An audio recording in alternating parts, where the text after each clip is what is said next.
This is Guns and Butter. There's something happening here.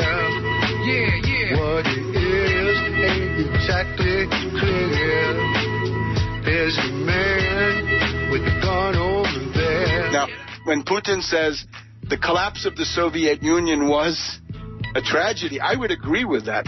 I think the unipolar world and the U.S. world domination of the type that we've seen has been an absolute disaster because it has brought out the worst, the absolute worst in U.S. society, in the parties, in cultural life. Right? This has been a dark age, precisely because there was no effective counterweight. So I would say Putin is doing an important public service by providing a counterweight, by containing or checking these sociopathic impulses of U.S. imperialism and NATO and the British and the French and so forth, right? I'm Bonnie Faulkner. Today on Guns and Butter, Webster Tarpley. Today's show, Ukrainian Crisis in Historical Context. Webster Tarpley is an economic historian, author, and lecturer. He is author of Against Oligarchy, Surviving the Cataclysm, a study of the world financial crisis, 9/11 synthetic terror made in the USA, Obama, the unauthorized biography, and co-author of George Bush, the unauthorized biography. He is a leader and activist with the United Front Against Austerity. On today's program, we discuss his article, Metaphysical Doubts Concerning the Existence of Modern Ukraine, a 1918 creation of the German General Staff. Webster Tarpley, welcome. Thank you so much. With regard to the present-day crisis in the Ukraine, it looks as if the Ukrainians themselves, even some of those in the military, are not really interested in fighting with Russia over this whole crisis to support this coup d'etat. How do you see it? Well, I think you've pulled on the thread that leads to some extremely interesting consequences in analyzing this entire crisis now between January, February, March, April of 2014. If we look at the Ukrainian Republic, as it calls itself, with its capital in Kiev, what strikes us is that during the Crimean crisis, during the month of March primarily, what we found is that although there were Ukrainian military forces in the Crimea and nearby, they declined to resist the coming of Russian forces, coming out of the Russian bases that were already there. The Ukrainians wouldn't resist them. In other words, they wouldn't fight to defend their naval bases, their air bases, their army bases. They wouldn't fight to defend their headquarters. They wouldn't fight to defend their logistics. And then we had this interesting spectacle of the extreme right-wing, or I would say fascist or even neo-Nazi government in Kiev putting out repeated calls for the mobilization of reservists, and I've sort of lost count after 4 to 5 of such calls, but it's clear that they're putting out these calls to mobilize the reserve army, and that nobody is coming forward, that there is a tremendous unwillingness, certainly to fight for the likes of President Turchinov, who is an ally of the gas princess Timoshenko, the great kleptocrat, the blonde lady who came out of jail, or the Prime Minister Yatsenyuk, another ally of Timoshenko, the gas princess. Nobody seems to be willing to risk their lives for these people. And indeed, you have big chunks of the Ukrainian Navy, of the Ukrainian Army, Ukrainian police force joining Russia. And so this is what you see. And then you read the newspaper accounts and you hear that John McCain is a great interpreter of these ideas. He says, the Ukrainian people feel betrayed because the United States has not helped them. You go back to Lyndon B. Johnson, who's been in the news these days, right? One of Lyndon B. Johnson and Nixon, one of their common expressions was, well, you know, if there's a threat from communism, then those Asian boys are going to have to carry the ball, and only when they do something, when they resist, can the United States do anything to help them. And I think in this case that this has gone by the board. Somehow the Ukrainian view, as interpreted by McCain and others, and I think it's authentic, is that somehow it's up to the United States to pull the Ukrainian chestnuts out of the fire, even though the Ukrainians are unwilling to fight and die for their country. Somehow the United States is supposed to do that. And this strikes me as absolutely outrageous, right? Absolutely unacceptable. And I think this is a very, unjust indictment to send to the United States. So what I wanted to do then was to start from that and say, what is this, right? Where does this come from? What kind of country is Ukraine? Is this a country at all? I think it's worth remembering, being a country, having a country, is not automatic. And there's a very interesting literature, a lot of it conducted by Marxists, right, who are most interested in this this problem. You can look at Marx and Engels. You can look at Lenin. And my personal favorite, Rosa Luxemburg, in this area. And what does it take to have a nation, right? What blocks of people have the wherewithal to become a country, right? It obviously requires a state, a nation state, an apparatus, right? Ministries, an army, a navy, perhaps. But it also requires culture. It requires a certain experience of self-government plays a big role.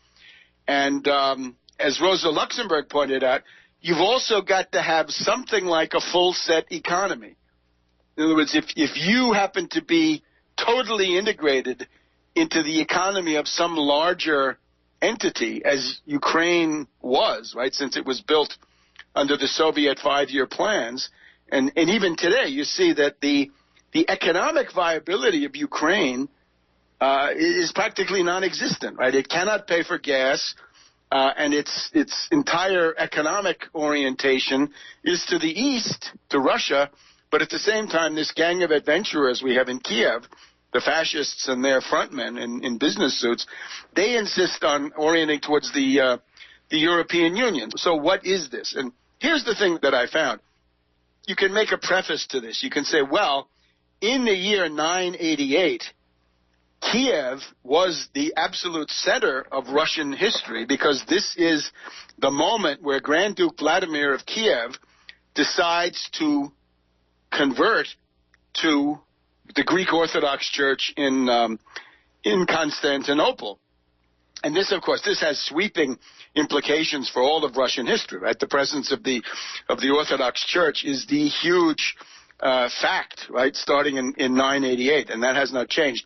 The entity that Grand Duke Vladimir was ruling over, though, did not call itself Ukraine. It called itself Russia, in effect. It's called the Kievan Rus, R-U-S, which, of course, is the origin of Russia, right? Or sometimes in Latin it came across as Ruthenia, and you sometimes hear Ukraine today described as Ruthenia, or sometimes also as Little Russia, along with White Russia and, of course, then Great Russia. So that's the Kievan Rus. But the Kievan Rus went out of existence in the 1200s because of the Mongols, right? Because of Genghis Khan and the Mongols that came after him. And when the Mongol tide receded over many centuries, much of Ukraine found itself under Poland. There was a very large Polish republic stretching practically from the Baltic to the Black Sea, and then a lot of it found itself in the Russian Empire, and some of it also in the Austro-Hungarian or Austrian Empire. So that's Kiev, right? And that's where Russia begins, right? As Putin says, Kiev is the mother of all Russian cities. Absolutely true. But this was never Ukraine, right? It's funny because Ukraine means something like the border, to the border, at the border, something like this. That's the cry, I guess, in the Ukraine. But the Kiev Rus, it wasn't the border of anything. It was the center of the Russian world at that time. So you look through your historical atlas and you're looking in the 1600s, the 1700s, the 1800s, and into the 1900s, there is nothing on the map, a political entity that calls itself Ukraine. It just does not exist. However, in the late 19th century, there was a movement among Romantic historians in many parts of Eastern, Southeastern Europe, Slavic Europe, to try to unearth one's own national history, right? And some of them had a fairly strong case, like the Czechs, right? Prague. And they had their historians who showed the role of the Czechs in the 30 Years' War and so forth. But you get to Ukraine, and it's very, very thin. By the time of the American Civil War, I guess we could say the number of books that had been published in Ukrainian was less than 50. Because Ukrainian was considered a dialect of Russian exclusively for peasants. And I think that would still hold true. In other words, Ukrainian is a dialect of Russian under the influence of Polish, a kind of a merger of the two, probably with the Russian element predominating, but a strong Polish emphasis coming in. But there never was such a country until World War I. Well, Webster, you have a new article out entitled Metaphysical Doubts Concerning the Existence of Modern Ukraine, a 1918 creation of the German General Staff. You describe the historical genesis of modern Ukraine as a nation called into being during World War I, but not by a popular movement of its own people. That's right. And naturally, I have tried to lean on the people who have actually delved into the archives on this, and in particular two. One is the British historian Sir John Wheeler Bennett, who wrote the definitive account of the negotiations that went on in Brest-Litovsk in 1917-1918 involving Russia, Germany, Ukraine, Poland, Ottoman Empire, Austria, and others, right? That's one source, Sir John Wheeler Bennett. And John Wheeler Bennett was the head of the network. He's sort of the generation of a network that produced Kissinger in the next generation. So this is high-level British intelligence. And then we also have here Fritz Fischer, probably the most famous German historian since World War II. And this is his book, Germany's Grab for World Domination, which comes across in English as Germany's Aims in the First World War. And I simply add my voice to these, because these are very different people, that there was no Ukraine. In other words, this was a concept that existed for dreamers, for romantics, professors, historians, poets, right? There was Taras Shevchenko, the Ukrainian poet who made a big deal out of being Ukrainian, and some others, but this is very, very limited until we get into World War I. And here's sort of the way it happened. In September 1914, the Germans now realized that they're in a two-front war, which they didn't want, but there they are, right? They've lost the first Battle of the Marne. It's a two-front war. But at the German Foreign Ministry in Berlin, there appear people who call themselves Ukrainians. And some of them come from the Russian Empire, direct or through different countries. And some of them come from the part of Ukraine that's in Austria-Hungary. So the country that's allied, the only ally that the Germans had at this point. They'll get Turkey later, but at this moment it's just Vienna, right? Berlin, Vienna. So these people say, they come to the German Foreign Ministry and they say, we're Ukrainians and we're here to help you. The German response is, what's a Ukrainian? Never heard of it. And they have to order all kinds of studies, right? Ethnography, what it is, the Ukrainians, right? How many of them, where is it, and so forth. And essentially, the idea begins to grow in the German Foreign Office that you can use this idea of Ukraine to create serious problems for the Russian Empire. You can foment a rebellion, maybe, if you do this right. And normally they would have tried Poland, right? Poland was the obvious one because this was much more developed because this had been a big, important, independent country for centuries up until the end of the 1700s, right, when it disappeared in the famous partitions of Poland. But Ukraine, again, there had never been Ukraine. I'm speaking with economic historian and author Webster Tarpley. Today's show, Ukrainian Crisis in Historical Context. I'm Bonnie Faulkner. This is Guns and Butter. But here's what they did. The Germans began capturing, starting in 1914, right, with the Battle of Tannenberg and similar places. They began capturing tens of thousands, hundreds of thousands of Russian prisoners of war. So then they began selecting them out. And they'd say, okay, we're going to select out of this pool of the Russian prisoners of war, we're going to select the ones who come from places that we're going to call Ukraine, right? Because these intellectuals we have, these studies that we've got, show us that this is where the Ukrainian peasant dialect is spoken, right, among the farmers. So they get them. Then they get the officers out and the non-coms out, the sergeants and so forth, and they're left with about 50,000 people in a special prisoner of war camp. So the Germans then go to them and say, do you want to be exempted from work? Yes. Do you want to get special good treatment? Yes. The price of that is you're going to take classes. So they put them in luxurious, comparatively, prisoner of war camps back in Germany, right? Places, that they wouldn't have gotten otherwise.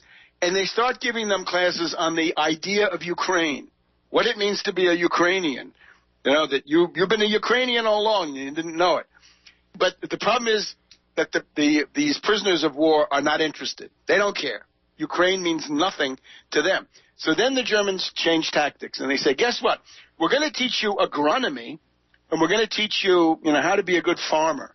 And this is extremely interesting to the POWs because they say, we're getting the idea that there's going to be a political upheaval in Russia, and there's going to be a land reform, and the estates are going to be broken up, and we are going to get pieces of that. So this they like. And the Germans, as the war goes on, right, and their difficulties grow, they begin promoting revolution, communism. Right? Communism, in many ways, is something pushed by Field Marshal von Hindenburg and General von Ludendorff, the two military bosses of Germany, practically the dictators of Germany for much of this time. These are the guys who, remember, they shipped Lenin in the sealed train from Switzerland to Finland, right? Because they wanted to infect the Tsarist Empire with the bacillus of communism. They thought that this would lead to chaos, right? They didn't expect this to lead to the Soviet state. That was beyond their ability to predict. So they teach them Ukrainian idea as much as they can, how to be a good agronomist and farmer, animal husbandry and all this stuff, and the need for revolution. So this group, the people that actually pass the course, are about 10,000. But by the time they get out, they're 10,000 revolutionary cadre. So they go back to Ukraine. Now, in the spring of 1917, we have the February Revolution in St. Petersburg. The Tsar is overthrown. He has to abdicate. Kerensky comes in. And at this point, there are enough of these prisoner of war types, plus professors, plus poets, right, plus dreamers, who decide we're going to have an autonomous Ukraine, and they create what is known as the Ukrainian Rada, right? Rada just means Soviet, right? Same idea, council. So the Ukrainian Rada comes about in Kiev, and at the beginning, it's promoted by the Germans, right, who by now are holding parts of this territory on the Eastern Front, as the Tsarist armies have retreated, the Germans have advanced, and they decide that not only will they have the Rada, but eventually they start thinking about full independence, right? Definitively breaking with the Russian Empire. And this is more or less where we get by the end of 1917, right? After the November Revolution in St. Petersburg, right? We have the Bolsheviks, the communists with Lenin and Trotsky. They take over. And at that point, between December and January, Ukraine says, okay, we've had it. We're the independent country of Ukraine. And that's a nice idea. But, of course, this Rada has no support. They have no state apparatus. They have no troops to speak of.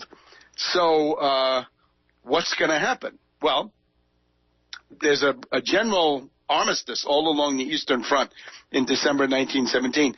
And this negotiation process starts in this town of Brest-Litovsk. So what happens, though, is between January and February, the German General Staff makes a deal with the Ukrainian Rada, and it goes like this.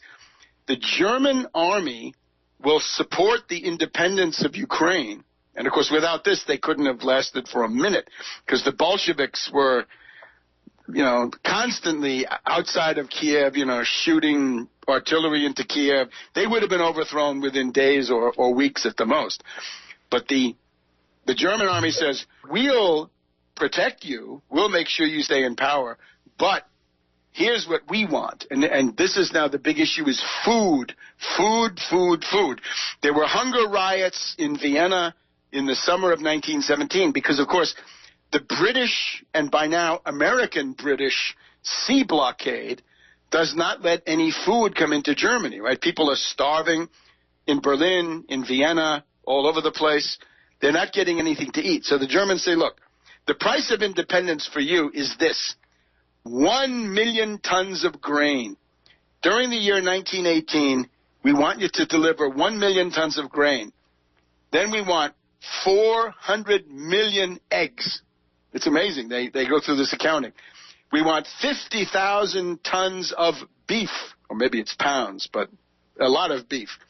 And we want flax, we want tungsten, and on and on. Eventually they want coal, and they want all sorts of things that Ukraine produced, because Ukraine has this tremendously fertile black earth region. This is one of the things that the Europeans today want to buy up, right? They want to grab it at bargain basement prices. And there are coal mines and indeed steel mills, because there was already something there, although nothing like what the Soviets put up.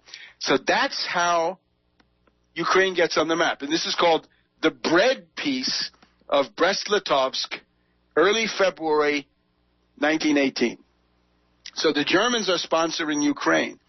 And, you could say Ukraine is made in Germany. It's a creature of Hindenburg and Ludendorff, these, reactionary monsters. It's the delicatessen of the German General Staff, right? It's a supermarket, what have you. And in the middle of it, you've got this group called the Rada, and they are about as incompetent as this group that we see today, right? They're absolutely incapable of doing anything, right? They make ultimatums, they back down, they can't pay their bills, they're chaotic, right? It's exactly what we see right now. Fritz Fischer quotes a British diplomat from the British Foreign Office, and here's what he says in early 1918.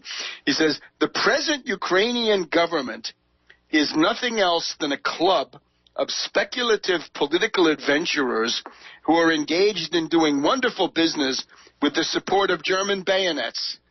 So you could say that today, right? You look at these people, not just Turchinov and Yatsenyuk, but Tyanibok, you have the Svoboda Party. They're racist, they're anti-Semitic, they're neo-Nazi, they're reactionary. Then you have the right sector. Those guys are just, brown shirts of the Hitler type, not much difference, right? The late Muzichka, who has now gone to his reward, but, people for whom killing and threats and beatings and so forth, this is the daily routine, except that this time it's NATO bayonets, right, that they'd like to be based on, and the U.S.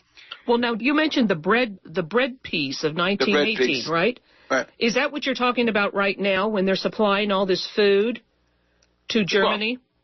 Well, that was 1918, right? The Germans hope that they're going to get all this food. The irony is they don't get it because the Ukrainian peasants sabotage the operation.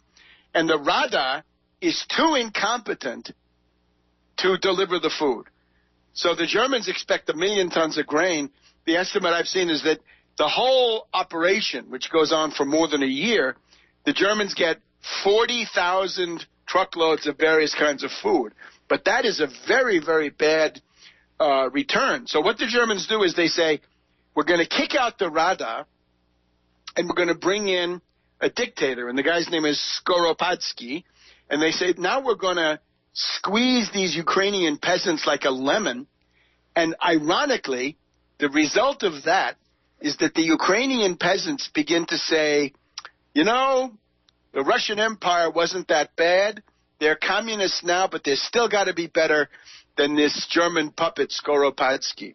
So, in effect, the attempt to collect the food drives the Ukrainian peasants back into the arms by now of Moscow, right, of the Soviets, right, Lenin, Trotsky, and so forth. Now, today, if you look at what's going to happen if the signs are fulfilled, right, the government in Kiev, the Kiev fascist clique, as I call them, they have agreed to the IMF conditionalities.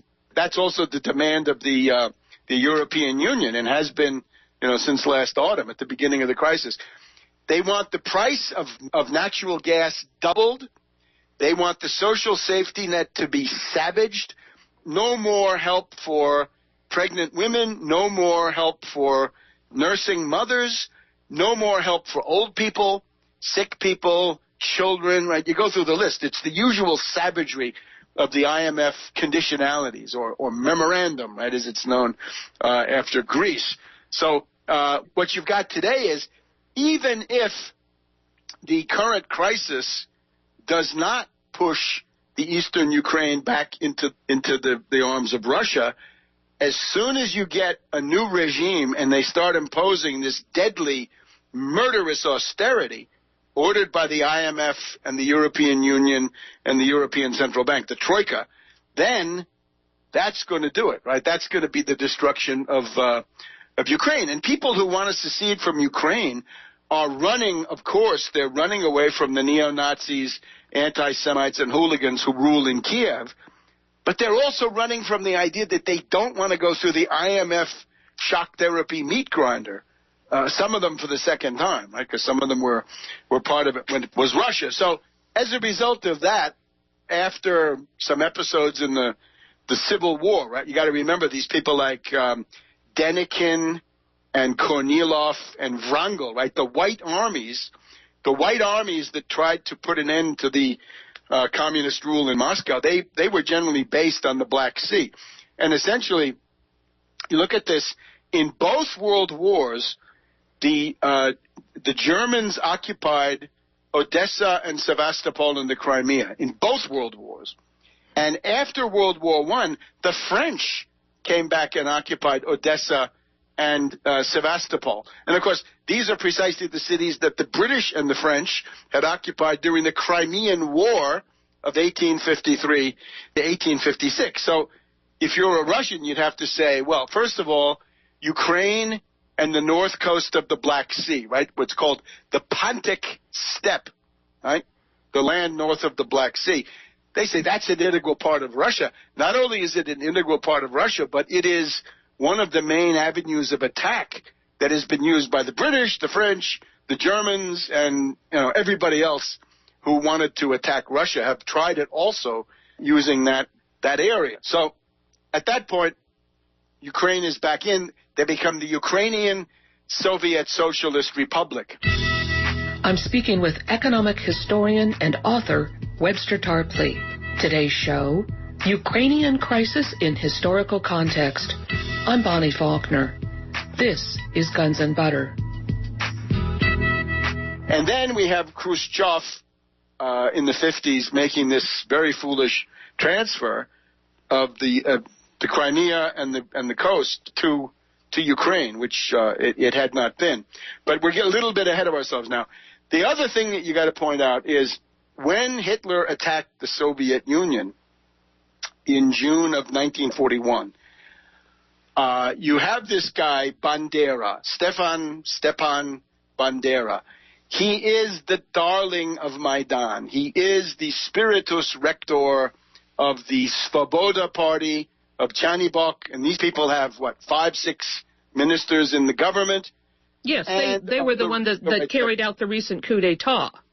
Well, it's Timoshenko forces got the best jobs, the presidency and the prime ministership, but then there's a big piece of the cabinet that comes from the Svoboda party, who are neo-fascist, and then there's the right sector, who are the hooligans who did, a lot of the street fighting, right? So that would be Yarosh, once again, and the late Muzichka, who got killed in recent fighting. So they all love Stepan Bandera. Now, where does this come from? Well, as the Wehrmacht and the SS are approaching Lvov, right? The Soviets are retreating, the Nazis are advancing. Bandera essentially says, I'm going to show Hitler, whom I've been working with, right? Because he was a German agent for some years in advance. He says, I'm going to show Hitler that I'm the guy who should be the satrap, right? Make me viceroy of the independent Ukraine, and everything will be great, right? That's Stepan Bandera. So the way he tries to show his suitability to be the Nazi Gauleiter of Ukraine is he also starts killing Jews. He goes on a pogrom, and he kills many, many Jewish residents of Lvov and as much territory as he can control. And this is the idol of these people. And therefore, it is absolutely accurate that they are neo-Nazis, they are anti-Semites, they are racists. And I think from an American point of view, this is a real scandal, right? That you have Victoria Nuland gets up there and says, well, we've invested $5 billion in essentially building the fascist movement of Ukraine. I know where the $5 billion could be put to work for the American people and not for a bunch of Ukrainian fascists. But this is the USAID and Project Democracy, right, the National Endowment for Democracy. Then there's money going to Freedom House, I believe, and certain other groups, right, who knows, the Gene Sharp apparatus, right, the Albert Einstein Institute, I'm sure they get some freebies in the process. I would urge one of the lessons from the U.S. point of view, these agencies must be defunded. And for the USAID, they can go on doing food aid, that's fine, but not building up fascist movements under the guise of democracy and civil society and the things that they say. All right. So we've had Petliura and the pogroms of 1919 and Stepan Bandera. So the idea is once Ukraine is on its own, the knee-jerk reaction seems to be start killing Poles, Jews, or Russians, if you can do that too. And they did that as much as they could in 1941. So this is a very checkered record. Now, they go back into the Soviet Union when the Red Army comes in. This Stepan Bandera goes to Munich, Radio Liberty, Radio Free Europe, the CIA complex, and he works with Alan Dulles and Arnold Gehlen, right, of the Nazis, and they run assassinations and low-level terrorism in the Ukraine well into the 1950s until the KGB sends a representative to Munich and they manage to kill Stepan Bandera with some kind of poison gas or something of this type. But that's the idol. In which that's the founding father. That's the the star in the pantheon for these people. Now, yeah, for the rioters in Maidan, right? Yeah, so, right. But then how did Ukraine become a country in 1991? Yes, that is exactly the next step. Now, you got to remember, 1991. People lived through it, but I'm afraid the Western press never really did justice to these events. In the spring of 1991, there was a referendum which said, do you want to stay in a country that is going to be called the Union of Soviet sovereign republics. Socialism dropped out. Do you want to stay in this? And this was held in lots of places, right? In Russia, RSFSR, Moscow, in White Russia, in Ukraine, in Kazakhstan. Essentially, many of the 5 Central Asians would have been glad to stay. The people who wanted out were essentially the Baltics, right? Latvia, Lithuania, Estonia, there was a mass movement to leave the Soviet Union, fine.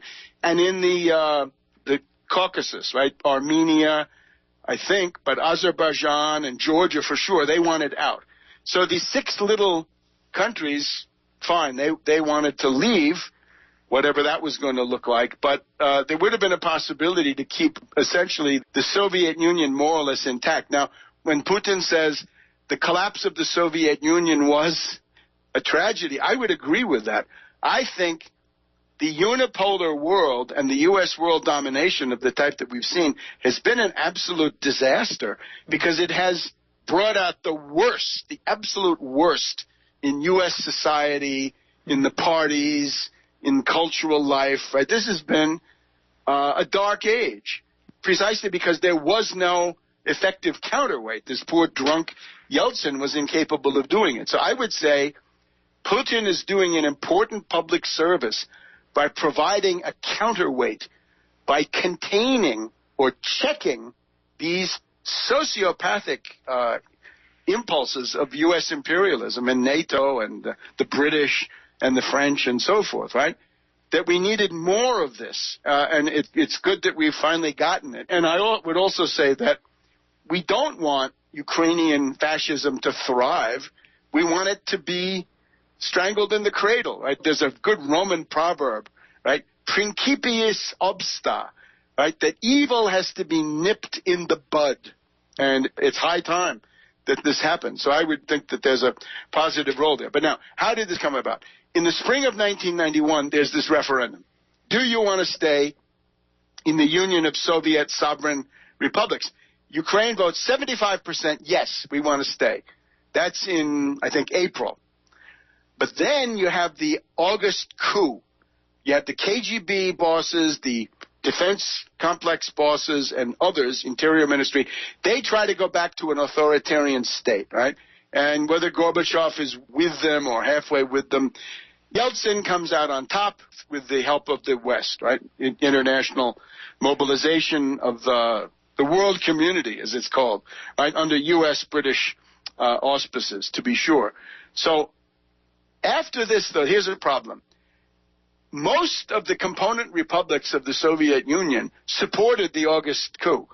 And in particular, the head of Ukraine, Leonid Kravchuk, was the party boss of Ukraine in 1990-1991. And Kravchuk had been on the side of this committee of the 8 or 9 who seized power in Moscow, right? So he was potentially in big trouble, right? Yeltsin could have gone to him and said, I'm indicting you for treason because you opposed, me. You supported the coup. So what happened in the very few days after the August coup was that in just about every one of these Union republics, the local oligarchs, the so-called nomenklatura, made the following calculation. If we stay in the Soviet Union, we may be indicted for treason, for supporting a coup d'etat. But if we declare independence, we can whip up a demagogic wave of nationalism. Now, there was, as that 75% in Ukraine shows, there was no wave of, we want the independent Ukraine. It never happened. It never has happened. Right? It didn't happen in 1918. It didn't happen in 1941. It just was never there. But Kravchuk said, I'm going to play the national chauvinist card and save myself and my power elite, right, in this apparatus. And it worked. And that was imitated everywhere. And the whole thing fell apart. And you remember in late December of 1991, the heads of Russia, Ukraine, and White Russia signed something saying the Soviet Union is dissolved, right? And I would say that is a tragedy because that has brought us, you name it, the Iraq War, the Afghan War, the bombing of Yugoslavia, all these things that would not have happened, right? And a lot of grief for the world. So there never was a great demand in Ukraine. Now, there was in December of 1991, when all of this was said and done, there was a referendum which was 90% in favor of leaving, right, of an independent country. But now what it is basically, do you want to stay in the same country with the August coup? No. And one other thing was that Yeltsin had gone public in October of 1991 saying, I'm going to have shock therapy. I'm going to bring in the IMF. I'm going to privatize. I'm going to have price reform, right? We're going to have hyperinflation. So a lot of people would say, well, we're getting out of here, right? We're going to scram out of here. We're going to vote to leave you because we don't want to be in shock therapy. And that was a big part of the breakup of the Soviet Union. How is this coup d'etat in Ukraine by Ukrainian fascists affecting Europe as a whole? And does the U.S. really not care about its negative effect on Europe? I think what you see is it's a negation of reality. It's what I would actually call clinical hysteria. The basic meaning of hysteria is the rejection of obvious, palpable facts, or the rejection of reality, put it that way. Whatever Putin is doing in Crimea or eastern Ukraine, whatever his methods are, the methods at worst are the same methods that NATO has been using in Kiev. In other words, the color revolution methods and the methods that Putin have been using, these are comparable. It's like a self-parody when Kerry comes out and says, or Samantha Power, right, how dare you have a coordinated professional campaign of subversion of an existing government, whereas this is exactly what they themselves did. Or as Churkin said, you know, if it's illegal to seize government buildings and you call that, you know, aggression, then why didn't you say the same thing when all those government buildings in Kiev were being occupied and burned even in January and February as part of this sort of color revolution 2.0 coup with a lot of violence, right? With a lot of Molotov cocktails and snipers and firearms and killing. I'm speaking with economic historian and author Webster Tarpley. Today's show, Ukrainian Crisis in Historical Context. I'm Bonnie Faulkner. This is Guns and Butter. But what about German-Russian economic integration? Doesn't this make sense for Germany? So why would Germany support sanctions on Russia? Well, they don't. I guess the short answer is that when it really comes to it, they don't. You got to remember, though, this habit of subordination, right, of cringing obedience to the Anglo-Americans is very deep, and in Germany it's especially deep because of the world wars and the occupation and so forth. So what happened with this was Merkel, of course, I think she's a fool, and she's a profoundly stupid woman who spouts the garbage that her advisors tell her. You also have to remember she grew up a commie. She comes from East Germany, but with a difference in that her father was a Lutheran minister in East Germany, but unlike many Lutheran ministers, her father was a collaborationist. Her father played ball with the commies, and that's why Merkel is who she is where she is. Because her father was a communist collaborator in East Germany, she got to go to university, she got to become a chemist, she got her entire post-communist career out of this fact, right? And this was not really that common among convinced Lutheran ministers in East Germany. So she shoots her mouth off all the time. And then, you know, these people, we have Volkswagen and Siemens, I think, and a number of very big, highly successful German export companies saying, essentially they say behind the scenes, you know, shut up, back off. And the way they've also done it is they sent out Helmut Schmidt, who I think is a very interesting figure. Helmut Schmidt, of course, was chancellor between the 70s and the 80s. And if you want to look for an elder statesman in Germany, it's Helmut Schmidt. I would actually say in the world, it may well be Helmut Schmidt. He's about 90, and he has always a highly interesting take on things. And Helmut Schmidt's line is to say, what Putin is doing is completely understandable given Russian history, Russian security needs, and so forth, and we should simply cool it, right? We should not engage in these things. And very soon after that, Merkel said, okay, no more sanctions. But she's always being pressed by the British, the U.S., to go further down this road. What about the natural gas lines running into and through Ukraine from Russia? How does the import and export of gas affect the present crisis? I mean, with regard to Europe as well. You go back to the early 70s, right? There was the Oranienburg pipeline. This was the first of the big Russian Soviet gas lines to Western Europe. And all the U.S. war hawks were saying, no, we don't want that because that'll create dependence. Well, there are three big lines that go from east, the Russian gas fields to Germany, to Italy, and then to some others. But those are the two. Those are also the ones that are going to get destroyed if economic sanctions go through. Germany will suffer the most, and Italy close behind, right? Those are the ones. Now, Putin has attempted to go around the Ukraine by building the Nord Stream pipeline, which goes from Russian territory directly to Germany. And the purpose of this is to avoid these turbulent, unstable countries, be it Latvia, Lithuania, Estonia, Ukraine, and I'm afraid Poland also might fall into this category under people like the Kaczynski twins. But the Nord Stream is working. That's fine. And then he wanted to do the South Stream, right, from the Black Sea across Turkey, the Balkans, and then Italy, and then into Europe that way. And that has not been built. The U.S. has successfully blocked that one. Now, the question, therefore, is the Ukrainians say, we won't pay, we can't pay. Well, up to now, the Russians have been subsidizing Ukraine with a price that is way below the market price. But if you want a political price, you've obviously got to fulfill political conditions, right? Good neighbor kind of stuff, right? No hysterical Russophobia neo-Nazi campaigns. But no, that's what the boys from Lvov, that's their stock in trade. So at this point, Putin is saying to them, you guys love the market, I know. Pay the market price. That's all he's saying.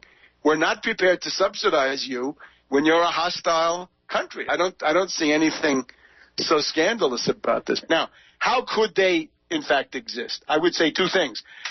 They have to be a neutral country. They actually passed a law in 2010 that they would be neutral. Again, like Sweden after World War II, like Finland, like Switzerland, like Austria. All these were neutral. All did fine. And it means you cannot join NATO. Anybody who wants Ukraine to join NATO should have his head examined. Kissinger says no. Brzezinski says no. Helmut Schmidt says no. Anybody who knows anything says no, no, no. We don't want to drive the NATO states right up to the Russian border because in 1991, Manfred Werner, the head of NATO, promised Moscow, Gorbachev, that there would not be any more expansion of NATO. They even said, we won't let the NATO forces into East Germany.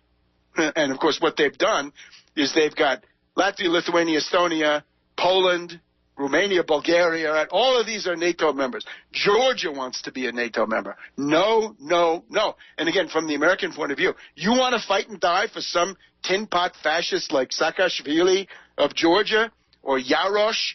Yarosh wants to have Ukrainian nuclear missiles that he can fire at the world. No, I'm sorry. This cannot be.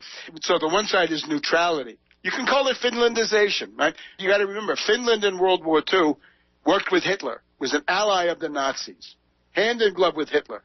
At the end of World War II, Stalin wisely said, look, we're not going to roll you over. We're going to let you exist. But here are the conditions. You don't join NATO, and you suppress wild anti-Soviet, anti-Russian opinion. We can't tolerate that. So you're going to crack down on these people. That worked pretty well.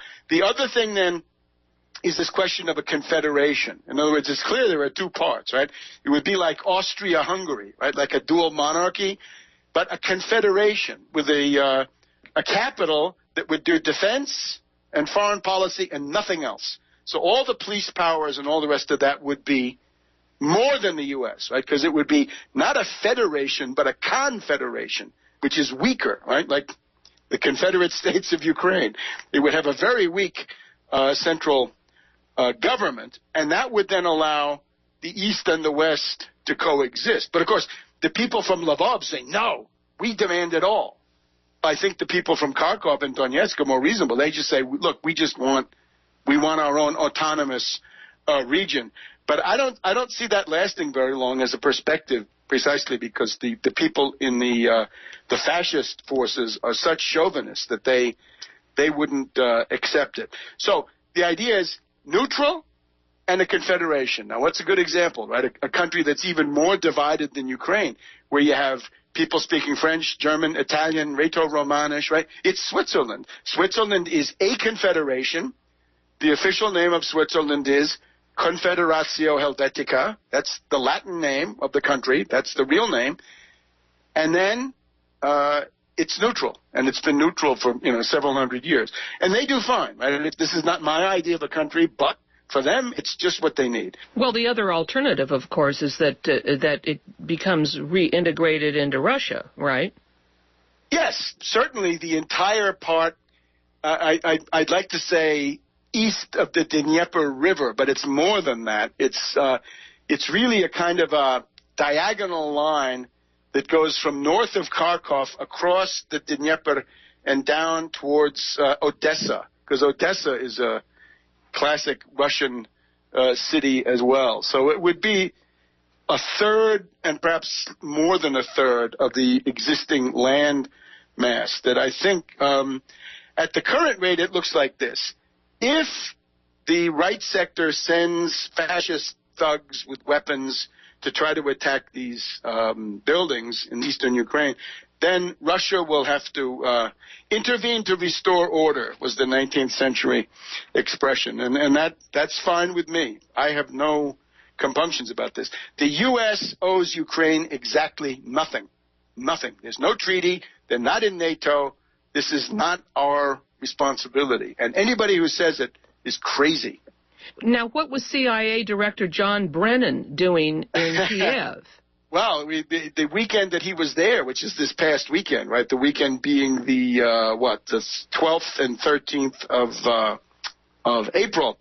On the second day of his visit, the puppet president Turchinov said, "We're going to use violence. We're going to use military force against protesters who are occupying these buildings." Now, you remember, the entire diplomatic establishment of NATO kept telling Yanukovych, don't use force. Don't use force. I think Yanukovych had reasons of his own not to use force, but Yanukovych ends up as Chicken Kiev, right? He could have dispersed these fascists with a little bit of gunfire, right? But he didn't do it. In this case, the order is coming from Brennan not to exercise restraint or to avoid civilian losses, but by all means, go in there and do the killing. And the last thing I think that is relevant is to ponder this from the human point of view, because I've tried to argue that what Putin is doing is highly beneficial for the world. The world needs an approximate balance. It needs some kind of a counterweight to this preponderance of the U.S., which, again, has brought out the worst of American society at home and abroad, and is simply not viable. And it's got to end, and we're just hoping it would end peacefully, because it has been a terrible, just think of the Iraq War as a typical event, or the bombing of Libya, right? These horrendous things that have gone on, the bombing of Yugoslavia, acts of colossal historical vandalism. Putin is essentially there to somehow push back, to contain that. I would actually go further. I would say, if you look at what is Putin requesting, right? What does he want, right? All the commentators ask this. He obviously wants Russian interests to be respected, right? Not attacked, not wiped out. And even further, I think, we got a solution for the Ukraine. We ought to think about a solution for the world. I would say a Russian-U.S. condominium would be the answer for Europe, Eastern Europe, the Middle East, at minimum, and maybe beyond that. In other words, the U.S. and Russia working together, for example, would be able to do what Kerry can't do, to impose a solution on the Israelis and the Palestinians, who otherwise will never agree, right? Whatever you think, a reasonable solution, because we cannot have these little countries, whatever they are, right, and these places like Ukraine, you cannot have these places causing world conflagrations. It's just not worth it. There's a very good quote from Bismarck where he says, I just hope that some big war doesn't start with some stupid thing in the Balkans. Well, that was Sarajevo, right, 100 years ago. Sarajevo, 100 years ago this spring, right, was the stupid thing in the Balkans that caused, 25 million people to lose their lives, right? One of the greatest catastrophes of civilization. So what we would need is this U.S.-Russian joint approach. Then you could simply impose a solution on Ukraine. If people are recalcitrant, if they're going to be unreasonable, then the interest of world stability, international peace and security, and economic development could be brought in. What I'm trying to say is, when you compare these people, right? You compare the Russians, who have been through the mill, right? They've been wiped out economically. They had hyperinflation in 1992. They had hyperdeflation in 1998.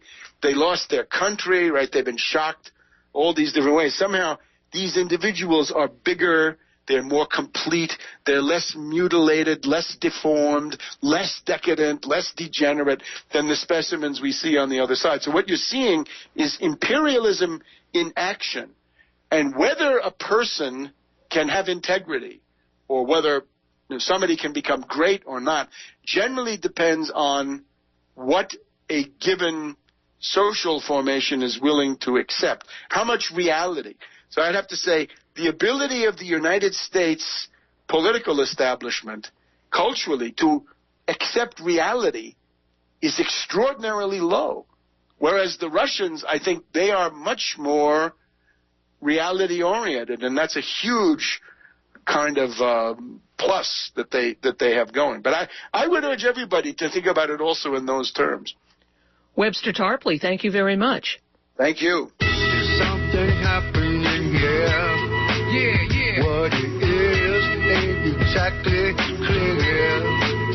There's a man with a gun over there. I've been speaking with Webster Tarpley. Today's show has been Ukrainian Crisis in Historical Context. Webster Tarpley is an economic historian, author, and lecturer.